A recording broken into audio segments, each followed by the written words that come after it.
Presidenti i Ukrainës Volodymyr Zelensky ka dalë me pretendimin se dronët që kanë mbjellë shqetësim në Europë, Rusia po i lëshon dhe i drejton nga anije cisterna. Zelensky nuk dha më shumë detaje mbi deklaratën e tij befasuese, por ai nënvizoi se kjo është një tjetër provë përse deti Baltik dhe detet e tjera duhet të jenë të mbyllura për cisternat e Moskës. Zelensky gjithashtu bëri thirrje për zbatimin e sanksioneve shtesë ndaj flotës në hije të Rusisë me skërcënimeve me dron. Javët e fundit disa dronë dhe avion ushtarak kanë shkelur hapësirat ajrore të njësër vendeve të NATO-s. Incidentet ngjallën panik në Poloni dhe Estoni.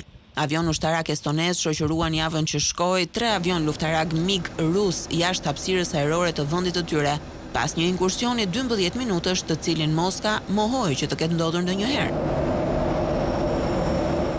Gjermania dhe Danimarka po ashtu kanë raportuar prani të dronëve të pa identifikuar, edhe pse nuk e kanë fajsuar drejt për drejt Rusin. Këto incidente i detyruan ministrat e mbrojtjes nga 10 vende të BE-s të pajtoheshin me krijimin e një tash të quajturi mur për dronët. Megjithatë, Rusia reagoi ashpër dhe Ministria e saj e Mbrojtjes tha se masat do të çojnë në një rritje të tensioneve politike dhe ushtarake në kontinentin e vjetër.